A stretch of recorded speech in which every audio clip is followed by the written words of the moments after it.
President Eisenhower and his deal with the extraterrestrials.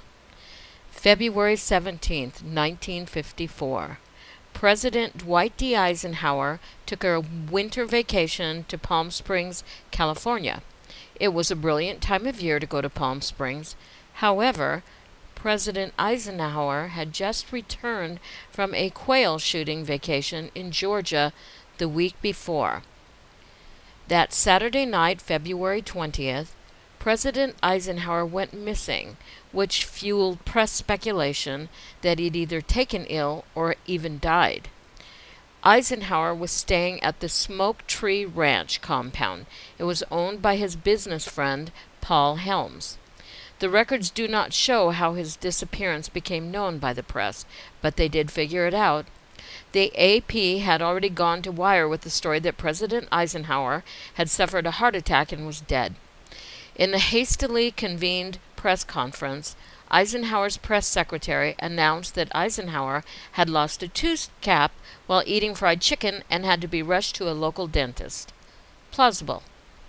Many believed the dentist's ruse was to cover up for a much more interesting reason, a meeting with extraterrestrials. It was that night he was to have met with the Nordic-looking aliens. Timothy Good stated the FBI and Holloman Air Force Base arranged for a meeting with the extraterrestrials in New Mexico. Quote, aliens have been both formal and informal contact with thousands of people throughout the world from all walks of life. Unquote. Good is an author, lecturer, and a former consultant to Congress and the Pentagon. And he was quoted saying this on Frank Skinner's BBC Two program called Opinionated. He went on to state that the U.S. government has an ongoing relationship with the ETs. Henry Mcelroy was a New Hampshire state representative. He revealed that he saw a brief that was prepared for Eisenhower. It stated that aliens were in the U.S. and Eisenhower could meet with them. Mcelroy went on to say, to the best of my memory, this brief was pervaded with a sense of hope, and it informed President Eisenhower of the continued presence of extraterrestrial beings here in the United States of America. There are other stories of Eisenhower and UFO contacts. One famous one happened on a NATO exercise called Operation Mainbrace. The Eisenhower encountered was recorded as follows by a crew member. It was on the USS FDR 6th Fleet flagship in 1952. And the crew member wrote, we were north and east of England with the NATO fleet in the North Atlantic. About 1:30 a.m., through the stormy rain and lightning, this big blue light appeared right off the starboard bow. It came down to 100 feet off the water and just hung there as we cruised by it. The UFO was easy to see when the lightning flashed. Then it rose straight up and left. 4 of us saw it. And here's the kicker.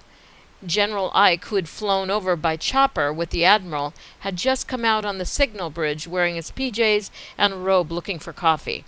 We were sitting and making small talk when the bright light came on. We all watched it for 10 minutes. We just stood there staring at each other. After a while, General Eisenhower said he'd better go check out and left. He also told us to forget about it for now. The next day and ever after, nothing was ever said about it. I don't know what it was or why it was hushed, but I saw it. Another story about President Eisenhower's contact experiences came from Gordon Duff. He's senior editor of the Veterans Today. In 2012, Duff related that about 40% of the staff at VT were intelligence officers, including 4 former heads of different intelligence agencies. Duff revealed that he was put on the Majestic 12 reading list and ran across UFO documents. He says this, in 1982, I was put on the readers group for Majestic 12. I received an original copy, slightly redacted, done off a typewriter dated August 23, 1977, from the Office of Naval Intelligence. that the report was about 12 pages long. I had a copy, number 5, done on plain filmsys from a manual Remington typewriter. Well, I read it once, and I was working for a government agency at that time and had a very high security clearance. It took me 18 months to be cleared for that reading group. I read the documents once and put them back in the envelope, twisted the string around, and returned it to sender. I sent them back and found I could never live knowing what was on those. And then, lo and behold, years later, almost everything that was in those documents was later on the plot of the television show The X-Files. I have been told that Chris Carter was put on that reading group of Majestic 12. Duff claimed that part of the MJ document involved information that stated in 1953 President Eisenhower had made a deal with a group of hostile aliens. The document covered the period from 1947 to 1977 when they were produced. They indicated that over this period we had 2 distinct treaties. There have been more since, I have been told.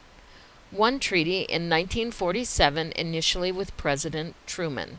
One in 1953 with President Eisenhower. The 1953 treaty with President Eisenhower was an agreement, a coercive agreement against the USA on behalf of a hostile alien power that wished to be able to kidnap a number of citizens from the United States, which means, of course, they had an agreement with other nations as well. The numbers were unusually high. The number mentioned later is 230,000. Now, these were not people that were going to be detained and probed and returned. These were people that were going to be detained and butchered. They were very clear about that. Duff's account of aliens butchering people received no support in the UFO community. However, there was a letter written by Wilbur Smith, who was the head of the Canadian flying saucer investigation. He stated, "For your information, every nation of this planet has been officially informed of the existence of the spacecraft and their occupants, and as nations they must accept responsibility for any lack of action or for any official position which they may take from elsewhere informed." Wilbur Smith was really forthcoming with his information on UFOs and alien contact, unlike the U.S. government. Duff goes on to say, I have documents from his era in the late 50s and 60s. So what happened to President Dwight D. Eisenhower that cold February 20th night? After writing this blog about the 34th president's experiences, I have more questions about Wilbur Smith of Canada, about capturing U.S. citizens, and so I will do some research. More will be revealed.